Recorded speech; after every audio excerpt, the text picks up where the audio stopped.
जी अस्सलाम वालेकुम and welcome back to Get Skills YouTube channel. तो आज हम कोरल ड्रा के इंटरनल इंट्रोडक्शन के बारे में बात करेंगे। तो चलिए कोरल ड्रा की स्क्रीन पर चलते हैं। जी, तो कोरल ड्रा की स्क्रीन आपके सामने आ चुकी है, तो जिसके अंदर आपको काफ़ी सारी चीज़ें नज़र आ रही हैं, जिसका मैं इंट्रोडक्शन आपको बताने वाला हूँ कि कौन सी चीज़ क्या करती है और किसके रिलेटेड है। तो जिसमें सबसे ऊपर आपका ये जो है फाइल एडिट व्यू, ये आपका वो विंडो पैनल है, आपका विंडो बार है। विंडो के फंक्शन हैं जो सारे कोरल ड्रा की विंडो के फंक्शन, कंप्यूटर की विंडो के फंक्शन नहीं, कोरल ड्रा की विंडो के फंक्शन है जो सारे, वो सारे फंक्शन हैं। अगर जो फंक्शन और टूल बार आपको बाहर नज़र आ रहे हैं, वही फंक्शन और टूल बार इन्हीं के अंदर भी मौजूद हैं। तो ये विंडो पैनल है। इसके नीचे जो आपको नज़र आ रहा है ये वाला, ये आपका कमांड बार है, जिसके अंदर आपको प्रिंट की कमांड और फाइल सेव करने की, फाइल ओपन करने की, रीडो एंडो, ये सारी चीज़ें इसके अंदर मौजूद हैं। इसके नीचे ये जो तीसरा पैनल है, ये है आपका प्रॉपर्टी पैनल। प्रॉपर्टी पैनल से मुराद कैसे समझ ले कि मैं जो भी टूल इधर से चेंज करूंगा उसकी प्रॉपर्टीज इधर आपको शो होंगी। अगर मैं शेप टूल सेलेक्ट करता हूं तो प्रॉपर्टीज चेंज होंगी, उसके बाद जूम सेलेक्ट करता हूं तो आपके सामने प्रॉपर्टीज चेंज हुई हैं। फ्री हैंड सेलेक्ट करूंगा तो मजीद प्रॉपर्टीज चेंज होंगी। जो भी टूल मैं सेलेक्ट करूंगा उसकी प्रॉपर्टीज आपको इधर शो होंगी। उसके बाद आपको नीचे कलर है, ये अजाफी लेयर ऐड है। अगर आप कोरल ड्रा नया स्टार्ट करेंगे तो उसके अंदर ये लेयर नहीं होगी। मैं इसको डिलीट कर देता हूँ ताकि आपको कन्फ्यूजन ना हो। उसके नीचे आपको ये वेलकम स्क्रीन और ये अनटाइटल्ड फाइल, ये सारा आपका फाइल फॉर्मेट का टैब है। आप जितनी भी फाइल्स ओपन करेंगे इसके अंदर ही आपको शो होंगी। अगर मैंने चेंज की, एक और ओपन की, देखें 1 2 3, ये आप फाइल सेव करें और इधर इसको, उसका नाम आपको शो होता जाएगा। ये वेलकम स्क्रीन है, ये 3 फाइलें जो मैंने ओपन की। उसके बाद आपको ये साइड में जो नज़र आ रहे हैं ये कुछ टूल्स, इसको कहते हैं टूल बार। टूल बार कह लें या टूल बॉक्स कह लें, कुछ लोग टूल बॉक्स कहते हैं, कुछ लोग टूल बार कहते हैं। इससे पहली वीडियो क्लास 1 की वीडियो जो है वो मैंने अपने चैनल पर अपलोड की है। अगर आपने वो नहीं वॉच की तो उसका लिंक आपको डिस्क्रिप्शन में मिल जाएगा, आप वो भी देख लीजिएगा। उसके बाद आपके राइट साइड पर कलर पैलेट्स हैं। स्वैचेस बोल लें, कलर पैलेट्स बोल लें, या कलर बार बोल लें, कलर बॉक्स बोल लें, एक ही चीज़ है। ये सारे कलर्स हैं। इन कलर्स के अंदर भी कलर हैं। अगर मैं किसी भी कलर के ऊपर प्रेस करके रखता हूं तो उसके अंदर वो उसके शेड्स शो करेगा। होल्ड करके रखता हूं अगर मैं, तो वो उसके अंदर उसके शेड्स, देखें आपको नज़र आ रहे हैं, शेड्स शो करता है। उसके बाद अगर ये टूल बार है, और समटाइम्स ऐसा होता है कि जो बिगनर्स होते हैं उनसे कुछ मिस्टेक ऐसी हो जाती हैं कि उनका ये प्रॉपर्टी बार और कमांड बार, ये चीज़ें हाइड हो जाती हैं, या कलर पैनल हाइड हो जाता है, टूल बॉक्स हाइड हो जाता है, और वो परेशान हो जाते हैं कि ये क्या हो गया कोरल ड्रा को, जिसकी वजह से वो अनइंस्टॉल करते हैं, दोबारा इंस्टॉल करते हैं, लेकिन यूज़र फाइल्स चेंज नहीं की होती, जिसकी वजह से उनका ये अगेन मसला आता रहता है। तो मैं उसको आपको बताता हूँ कि अगर आप, ये है इधर, अगर मैं क्लिक करता हूँ तो आपको ये चीज़ शो हुई है। अगर मैं आपको इधर राइट क्लिक करता हूँ तो आपको कुछ ऑप्शंस शो हुए हैं, जिसमें menu bar, status bar, standard, property bar, tool box लिखा हुआ है। अगर मैं राइट क्लिक करके स्टेटस बार को एक्टिव करता हूँ तो ये रूलर्स ऑन हुए हैं। ये रूलर्स क्या हैं, किस काम आते हैं, ये मैं आपको नेक्स्ट इंशाल्लाह आगे बताऊंगा, क्योंकि अभी इंट्रोडक्शन है तो इसका मैं नहीं बताऊंगा, ये आपको वर्किंग प्रोसेस के साथ समझाऊंगा। तो अगर आप इस पे राइट क्लिक करते हैं तो मेन्यू बार है, अगर मैं मेन्यू बार पे क्लिक करता हूं तो आपका मेन्यू बार हाइड हो जाएगा। अगर मैं अगेन इधर राइट क्लिक करता हूं और स्टैंडर्ड पे क्लिक करता हूं तो आपका कमांड बार भी हाइड हो गया। अगर मैं राइट क्लिक करके प्रॉपर्टी बार पे क्लिक करता हूं तो वो भी हाइड हो गया। अगर मैं अगेन क्लिक करता हूं, क्योंकि अब वो सारे चले गए हैं, इसी तरह आपका टूल बॉक्स भी उधर से हाइड होगा। अगर मैं कीबोर्ड से एक कमांड प्रेस करता हूं जिसका है कंट्रोल जे प्रेस करता हूं, तो ये आपके सामने कोरल ड्रॉ के कुछ फंक्शंस ओपन हो गए हैं, जिसके अंदर आपको वो सब दिखा रहा है।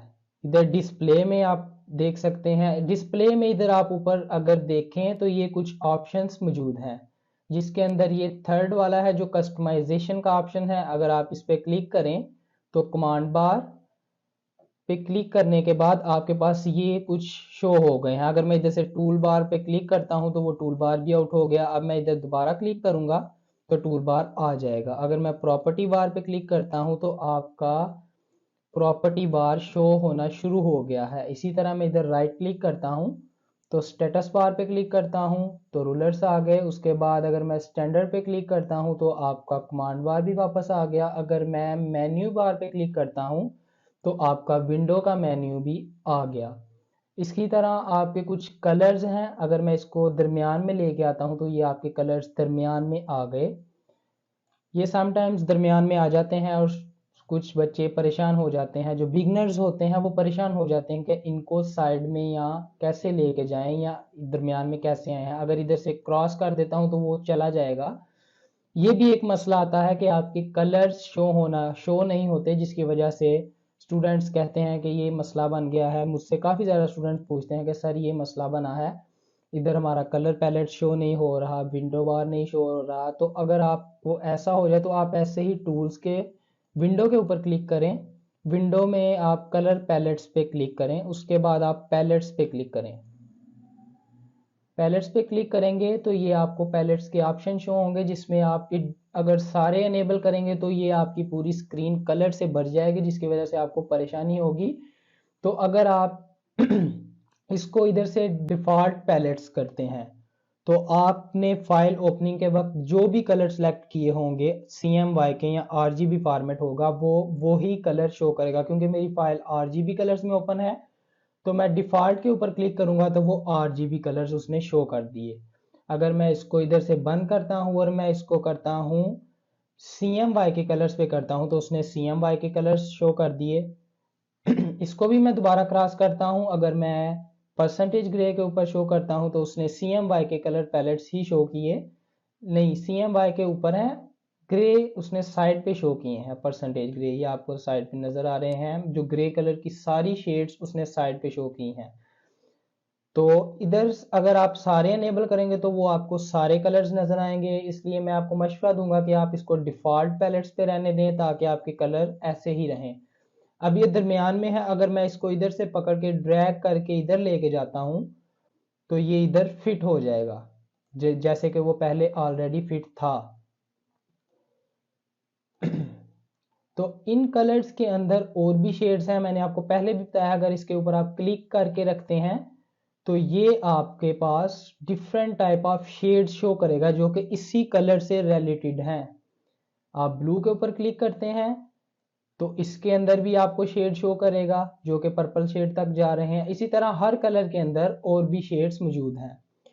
अगर मैं टूल बार की तरफ आऊं तो आपको टूल बार में कुछ टूल्स नजर आ रहे हैं जिनके साइड पे छोटा सा डॉट लगा हुआ है। जैसे कि ये पिक टूल है, इसके साइड पे छोटा सा डॉट लगा हुआ है, इसके साइड पे छोटा सा डॉट लगा हुआ है। अगर मैं इसके ऊपर इस डॉट के ऊपर क्लिक करता हूं तो वो उसने मजीद टूल शो किए हैं जो कि इसी टूल के अंदर थे।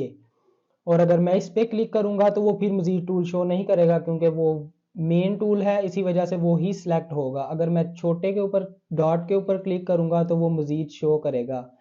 नीचे मैं आपको दिखाता हूँ, हर टूल के अंदर कोई ना कोई मजीद टूल्स हैं। आपने ये नहीं समझना कि कोरल ड्रॉ के बस ये थोड़े से ही टूल हैं, कोरल ड्रॉ के काफ़ी ज़्यादा टूल हैं। इंशाल्लाह मैं आपको नेक्स्ट क्लासेस में टूल्स ही समझाऊंगा, बहुत ही इंटरेस्टिंग कोर्स होगा ये। और अब आप इन डॉट पे अगर क्लिक करते हैं तो आपको टूल शो होंगे।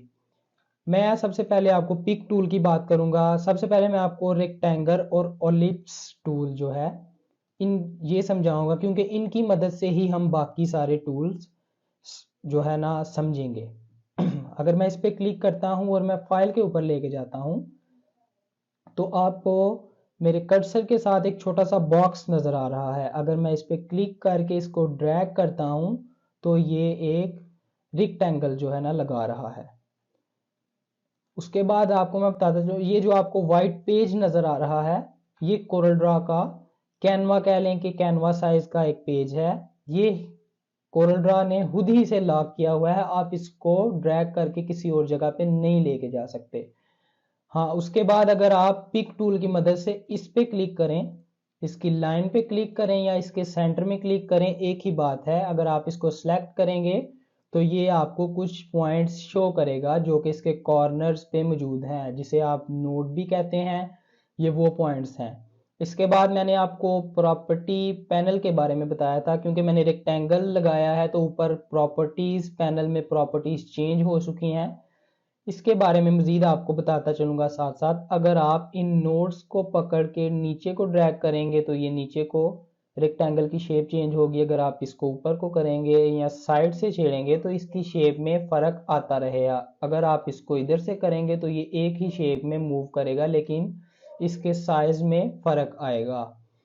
मैंने रेक्टेंगल लगाया, और अगर मैं चाहूँ कि रेक्टेंगल में कलर फिल करने हैं तो मैं किसी भी कलर के ऊपर जाकर क्लिक करूँगा तो वो रेक्टेंगल के अंदर फिल हो जाएगा। इसी तरह मैंने ओलिप्स टूल के साथ भी टूल बनाया, शेप बनाई सॉरी, और मैंने कलर फिल किया। इसके अंदर कलर फिल किया तो वो इसी तरह कलर हो गया। कोई भी शेप ड्रॉ करें उसके अंदर क्लिक करें तो वो कलर फिल करेगा, या कोई भी सिलेक्शन के बाद उसको चेंज करेंगे तो वो चेंज होगा। अगर मैं विदाउट सिलेक्शन, मैंने किसी भी चीज़ को इस वक्त सिलेक्ट नहीं किया हुआ, अगर मैं विदाउट सिलेक्शन किसी कलर पे क्लिक करता हूं तो वो एक एरर सा शो करता है कि आपने कोई सिलेक्शन नहीं की, जिसकी वजह से कलर फिल नहीं हो सकता। क्योंकि जब कोई सिलेक्शन ही नहीं है तो कलर किस में फिल होगा। अगर मैं दोबारा क्लिक करता हूं तो वो सेम एरर देता है। अगर मैं इसको पकड़ के क्लिक करता हूं तो फिर वो कलर फिल करेगा। अगर मैं अगेन छोड़ के दोबारा क्लिक करता हूं तो वो एरर देगा। इसलिए कोई भी चीज़ हो आपने पहले उसको सिलेक्ट करना है, उसके बाद कलर के ऊपर क्लिक करना है, देन वो उसका कलर चेंज करेगा। उसके बाद अगर मैं इसको रेक्टेंगल की और पॉइंट्स के बारे में बात करूं तो अगर मैं एक दफ़ा इसके ऊपर क्लिक करता हूं तो इसके पॉइंट्स आते हैं बॉक्सेस की सूरत में। अगर मैं दोबारा इसके सेंटर में क्लिक करता हूं तो ये जस्ट एक एरो की शक्ल में चेंज हो चुके हैं। अगर मैं इस शेप को रोटेट करना चाहूँ तो मैं बड़ी आसानी के साथ कर सकता हूँ। अगर मैं इसके सेंटर में, इसके सॉरी साइड पे रखकर अगर रोटेट करूँ तो सर्कल अपना रेक्टेंगल रोटेट करेगा। आपने देखा। अगर मैं इसको दोबारा करता हूँ कंट्रोल जेड आपकी कमांड है अंडो की। आप इधर से भी कर सकते हैं और आप कंट्रोल जेड कीबोर्ड से भी कर सकते हैं। कंट्रोल जेड आपकी अंडो की कमांड है और ये काफ़ी पावरफुल कमांड है। इससे आप तकरीबन 20 से 25 स्टेप तक पीछे जा सकते हैं। अगर इसमें मैंने पैरेट कलर फिल कर दिया और मैंने ब्लू ही करना था तो मैं इस इधर से भी कर सकता हूं, लेकिन अगर मैं उधर नहीं जाता तो मैं सिंपली कंट्रोल जेड प्रेस करता हूं तो ये आपका दोबारा ब्लू कलर फिल हो गया, यानी कि अंडो की तरफ चला गया। ये आपकी कमांड काफ़ी पावरफुल है, और अगर आप स्पीड से डिज़ाइनिंग का काम कर रहे हैं तो ये आपकी कमांड आपको बहुत ही काम आएगी। मैं दोबारा अपने टॉपिक की तरफ वापस आऊँगा रेक्टेंगल के ऊपर। अगर मैंने इस पर क्लिक किया तो मैं इसको रोटेट कर सकता हूँ, किसी भी डायरेक्शन में मैं इसको रोटेट कर सकता हूँ। और अगर मैं इसको कंट्रोल पकड़ कर रोटेट करता हूँ तो ये जस्ट कुछ ही डायरेक्शन में रोटेट करेगा, जैसे कि एक सेम डायरेक्शन, एक ये डायरेक्शन और एक ये डायरेक्शन, यानी कि एक एंगल के ऊपर इसको मूव करेगा। वो आपको नज़र आ रहा है ये साइड से तो रोटेट होगा। अगर ये वाले पॉइंट्स की बात करें जो कि एरर बने हुए हैं छोटे छोटे, अगर मैं इसको पकड़ के ड्रैग करता हूं तो वो कोरल ड्रॉ की शेप, वो अपना रेक्टेंगल की शेप को चेंज करेगा। मैं कंट्रोल जेड कर रहा हूं, अगर मैं इसको पकड़ के करता हूं तो वो इस तरह शेप को रोटेट करेगा। इसके बाद अगर हम बात करें तो इसके दरमियान में कुछ सर्कल सा नज़र आ रहा है। ये जो रोटेशन का है, ये जो दरमियान वाले एरर हैं, ये काफ़ी कामदेह हैं। अगर आप कोई सोशल मीडिया पोस्ट डिज़ाइन कर रहे हैं तो जल्दी में है, तो आप जल्दी में डिज़ाइनिंग करते हैं तो आप कुछ इस तरह का बना के इसके ऊपर क्लिक करके तो ऐसे करते हैं, जिसके ऊपर आप कुछ भी टेक्स्ट ऐड कर सकते हैं, एडमिशन ओपन या क्या कहते हैं डिस्काउंट ऑफर, इस तरह के आपने देखा होगा सोशल मीडिया पोस्ट के ऊपर इस तरह की चीज़ें मौजूद होती हैं। मैं इसको डिलीट कर रहा हूँ। अगेन मैं इसके ऊपर आ रहा हूँ, तो इसके दरमियान में अगर मैं क्लिक करता हूँ तो इसके दरमियान में एक सर्कल सा आपको नज़र आ रहा है। अगर मैं इसको रोटेट करता हूँ तो वो सर्कल के गिर्द ही रोटेट करता है, सर्कल से हट के रोटेट नहीं करेगा। और अगर मैं इस सर्कल को इस कॉर्नर में ले आता हूँ और देन मैं रोटेट करता हूँ तो वो सर्कल के गिर्द ही रोटेट करेगा। आपने देखा पहले रोटेट करने की डायरेक्शन और थी क्योंकि, और अब और है। और अगर मैं इसी पॉइंट को पकड़ के इस साइड पे ले आऊं और फिर रोटेट करूं तो देन वो उसकी डायरेक्शन में रोटेट करेगा।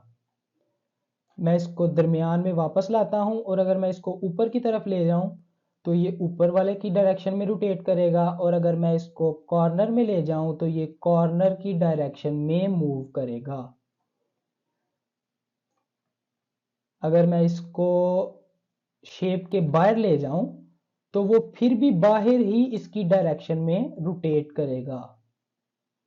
आप देख रहे हैं बाहर ही इसकी डायरेक्शन में रोटेट करेगा। इसके बाद मैं आपको, आपने ये रेक्टेंगल के प्रॉपर्टी समझी। कोरल ड्रॉ में किसी भी चीज़ को कॉपी पेस्ट करने के डिफरेंट तरीके हैं, जिसमें से सबसे आसान सबको पता ही होगा कि कीबोर्ड से अगर आप कंट्रोल सी प्रेस करें और इस साइड पे कंट्रोल वी प्रेस करें तो इसकी एक कॉपी बन चुकी है, जो कि ये देखें आपके सामने है। मैंने इसको कंट्रोल सी प्रेस किया, देन कंट्रोल वी प्रेस किया, एक और कॉपी बन गई। और उसके बाद 2 दफ़ा प्रेस किया था, इस वजह से 2 कॉपीज़ बनी। इसके बाद एक तो कमांड ये है जो कि सबको पता है कीबोर्ड से, कंट्रोल सी और कंट्रोल वी। और अगर मैं इस पर राइट क्लिक करता हूँ तो फिर आपको यहाँ पे कॉपी का ऑप्शन शो होगा। फिर मैं अगेन बाय राइट क्लिक करता हूँ और पेस्ट का ऑप्शन शो होगा, तो ये एक और कॉपी बन गई। इसके अलावा अगर आप इसको कॉपी करना चाहते हैं, आप कोई भी डिज़ाइनिंग का, अगर तो आप एडवांस लेवल पे डिज़ाइनिंग करते हैं, आप बिगनर नहीं हैं, तो आपको पता है कि स्पीड से डिज़ाइनिंग करते वक्त आप कॉपी भी स्पीड से बनाएंगे, जिसमें आप इसको ड्रैग करके इधर लेके आएंगे और लेफ़्ट क्लिक छोड़ने से पहले आप राइट क्लिक करेंगे तो ये आपकी एक कॉपी बन जाएगी। इसी तरह मैं एक और बनाता हूँ, राइट क्लिक करता हूँ लेफ़्ट क्लिक छोड़ने से पहले, तो ये एक और कॉपी इसने बना दी। उसके अलावा एक और तरीका जो कि कॉपी करने का है, तकरीबन 3 मैंने बताए और ये चौथा तरीका जो कि कॉपी और पेस्ट करने का है। तो मैं, अगर आप इस पे क्लिक करता हूँ और आपके कीबोर्ड पे नंबर लॉक है, जिधर जिधर आपके नंबर लिखे हुए हैं डिजिट्स, उधर एक प्लस का बटन बना हुआ है। अगर मैं इसको सिलेक्ट करता हूँ और प्लस प्रेस करता हूँ तो इसने एक इसकी कॉपी बना दी। अगर मैं 1 2 3 4 5 दफ़ा प्रेस करता हूँ तो इसने इसकी 5 कॉपीज बना दी। होप आपको कॉपी और पेस्ट करने की समझ आ गई होगी। अब मैं आपके टूल बार की तरफ आता हूं। टूल बार में सबसे पहले आपको पिक टूल है। पिक टूल का फंक्शन क्या है कि आप किसी भी ऑब्जेक्ट को पिक करने के काम आता है ये टूल। अगर आप पिक टूल सेलेक्ट करते हैं तो आप इसको क्लिक करते हैं, ये पिक हो गया, इस पर क्लिक करते हैं, ये पिक हो गया, इस पर क्लिक करते हैं, ये पिक हो गया, यानी कि सिलेक्ट हो गया, इस पर क्लिक करते हैं तो ये सिलेक्ट हो गया। अगर मैं चाहूँ कि मैं एक ही वक्त में इन सब को सिलेक्ट करूँ तो मैं इधर से ड्रैग करूँगा माउस को, लेफ्ट क्लिक को होल्ड करके ड्रैग करूँगा तो ये बॉक्सेस आपके सारे ही सिलेक्ट हो जाएंगे। अगर मैं इसको इधर से पकड़ के मूव करूं तो आपके सारे बॉक्सेस मूव हो रहे हैं। और अगर मैं चाहूं कि मैं ड्रैग करके नहीं सिलेक्ट करना चाह रहा, मैं इनको अकेले अकेले को करके कंबाइन सिलेक्ट करना चाहता हूं, तो मैं एक को सिलेक्ट करूंगा, उसके बाद शिफ्ट को होल्ड करूंगा और बाकी सब पे क्लिक करूंगा तो ये आपके सारे ही सिलेक्ट हो गए हैं। अगेन आपको बता रहा हूं कि अगर मैं एक इस पे क्लिक करता हूं, शिफ्ट पकड़ता हूं, फिर इन पे क्लिक करता हूं तो ये भी इसके साथ सिलेक्ट हो जाते हैं। अगेन पिक टूल का आपको बता दिया मैंने कि पिक टूल सिलेक्शन के काम आता है। आपको ये मैंने ड्रैग किया और ये इस सिलेक्शन के अंदर आपको जो ब्लू लाइन नजर आ रही है, इस सिलेक्शन के अंदर जितने भी ऑब्जेक्ट होंगे वो सारे ही सिलेक्ट हो जाएंगे। अगर आपने कोई टेक्स्ट लिखा हुआ है वो भी सिलेक्ट हो जाएगा। अगर मैं इसको इधर से ड्रैग करता हूं तो ओलिप्स शेप भी साथ, सर्कल शेप भी साथ सिलेक्ट हो गई है। इसके बाद अगर मैं इस पे एरो पे क्लिक करता हूं तो इसके अंदर आपको फ्री हैंड पिक जो है ना नजर आ रहा है। फ्री हैंड पिक और पिक टूल का फंक्शन तकरीबन सेम ही है, लेकिन ये है कि आप फ्री हैंड से कैसे पिक कर सकते हैं कि अगर कोई चीज़ है तो आप उसके गिर्द फ्री हैंड ऐसे करके इसको पिक कर सकते हैं। अगेन बता रहा हूं कि मैं अगर ये सारे सिलेक्ट करना चाहता हूं तो मैं ऐसे माउस को ड्रैग करके इनके गिर्द घुमाऊंगा तो ये सारे सिलेक्ट हो जाएंगे। फ्री हैंड सिलेक्शन का मतलब ही, फ्री हैंड का मतलब कि आप जिधर मर्जी हाथ चला सकते हैं आसान लफ्जों में, और फ्री हैंड सिलेक्शन का मतलब भी यही है कि आप किसी भी वक्त किसी भी चीज़ के गिर्द सिलेक्शन बनाकर उसको सिलेक्ट कर सकते हैं। तो मैंने आपको दो टूल्स के बारे में बताया, एक ही टूल है जिसके दो उसके अंदर टूल है। इसके बाद है free transform. Free transform tool कुछ ऐसा है कि अगर मैं इसको सिलेक्ट करके अगर मैं इसको शेप के दरमियान में रखता हूं या किसी भी जगह पे रखता हूं और माउस को ड्रैग करता हूं बाहर की तरफ तो ये शेप को बाहर की तरफ ड्रैग करेगा, और अगर मैं नीचे को करता हूं तो ये शेप को छोटा करेगा। उसके बाद अगर मैं अगेन इसको बाहर की तरफ ड्रैग करता हूं तो ये शेप को बाहर की तरफ करेगा। अगर मैं ऊपर की तरफ करता हूं तो ये शेप को ऊपर की तरफ करेगा। मेरे मुताबिक इस टूल का बहुत ही कम यूज होता है। आप भी इससे, अगर आपका, वो आप पे डिपेंड करता है कि आपका हाथ किस टूल पर बैठा हुआ है। किसी भी शेप को मैं बाहर की तरफ ड्रैग करूंगा वो बाहर की तरफ ड्रैग होगी, और अगर ऊपर की तरफ करूंगा तो ऊपर की तरफ ड्रैग होगी। ये है फ्री ट्रांसफॉर्म टूल। इसकी ज़्यादा ज़रूरत नहीं पड़ती। आपका ज़्यादा जो टूल यूज़ होता है वो पिक टूल ही है। फ्री हैंड पिक भी बहुत कम यूज़ होता है, और आपका जो सबसे मेन टूल है वो आपका पिक टूल ही है। और फ्री हैंड जो टूल है आपका वो बहुत ही कम यूज़ होता है, क्योंकि अगर आप इसकी सिलेक्शन बनाते वक्त अगर आपकी सिलेक्शन के अंदर कोई टेक्स्ट आ जाता है तो वो भी आपका इसी के साथ सिलेक्ट होगा। तो कोरल ड्रॉ की क्लास 2 के अंदर आपको मैंने विंडो पैनल और property bar, command bar, colour palettes, colour shades और टूल बार में सबसे पहला टूल और रेक्टेंगुलर और ओलिप्स के बारे में समझाया है। होप आपको वीडियो पसंद आई होगी। वीडियो अच्छी लगे तो वीडियो को लाइक करिएगा, चैनल को सब्सक्राइब करिएगा। मिलते हैं कोरल ड्रॉ की नेक्स्ट क्लास में, तब तक के लिए अल्लाह हाफिज़।